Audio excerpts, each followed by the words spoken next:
This will be a short lesson on the present perfect continuous tense, which is also sometimes called the present perfect progressive.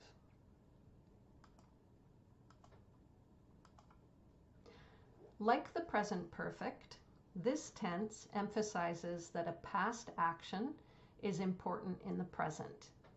But what makes the present perfect continuous different from the present perfect is that the past action needs to be a recent action, and it must be a continuous action. So for example, with the present perfect, I might say something like, I have climbed to the top of the Eiffel Tower. So that action happened many years ago, and it only happened one time. So it's not a continuous action. But with the present perfect continuous, it needs to be a continuous action, and it needs to be recent. So here's an example. He wants to get in shape, so he has been running a lot lately. So there's the present perfect continuous, has been running. And you'll notice that I have the adverb lately in the sentence. You don't have to include that in the sentence, but we do use that adverb a lot with present perfect continuous sentences because it captures that idea that this is a recent past action. So forming the present perfect continuous is a lot easier than forming the present perfect because you don't need to worry about all those tricky past participles. So forming the present perfect continuous requires the helping verb have, the helping verb been, and then you need to add ing to your main verb. When you add ing to a verb, it's called a present participle.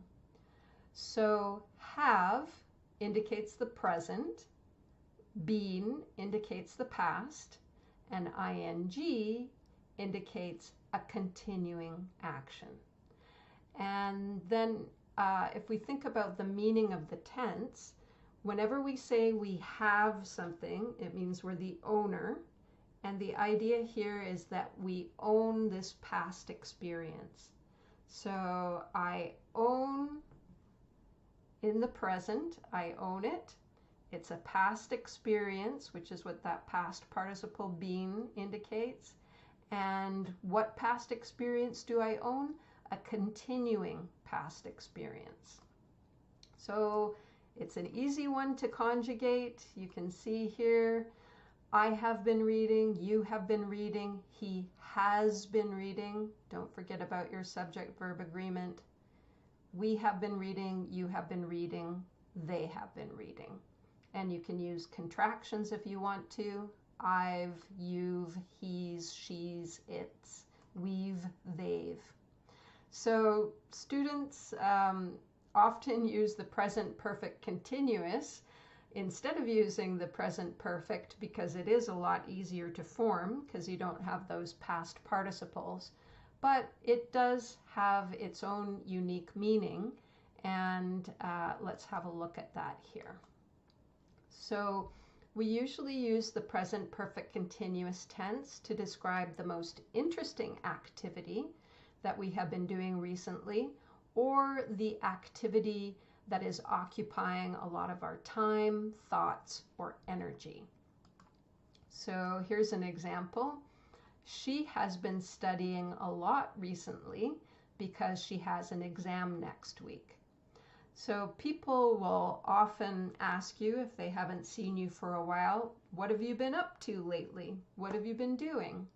And that's when you would use the present perfect continuous.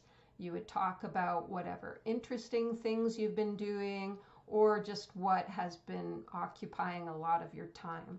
So for this person, she's got an exam coming up, so that's the activity that she has been doing the most often.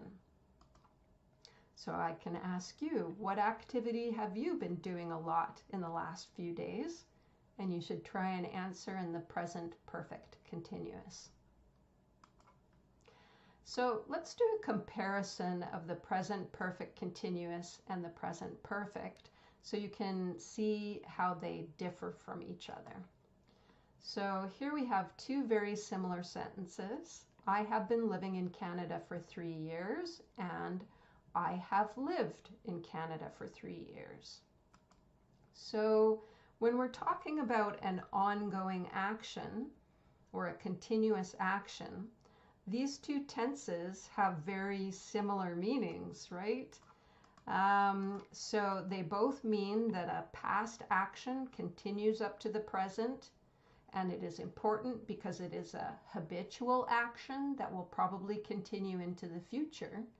So what makes them different is that if you use the present perfect continuous, it gives the listener or reader the idea that living in Canada still feels like a recent activity for you. And it's still occupying a lot of your time, thoughts, or energy. It's not just an ordinary, regular, routine part of your life. It's still feeling kind of new and fresh and important. So that's the subtle difference in this example here, where you have an ongoing activity, that the present perfect continuous gives the sense of it still being an important and relatively recent activity in your head, in your experience of it. So let's summarize what we learned.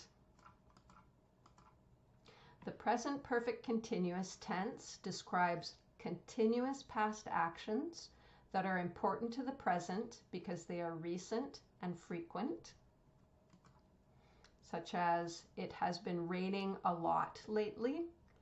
So in this case, it's not a person who's doing this activity, but it is a recent activity and it has been continuous, and maybe it is important to your experience of the current reality. We form the present perfect continuous with has or have, and the helping verb been, and the main verb with an ing. So for example, she has been eating more vegetables lately so she can be healthier. Has shows present tense, been shows past, and eating shows continuous. I have this past experience which is continuous. Okay, so what have we been doing for the past few minutes? We have been learning about the present perfect continuous tense.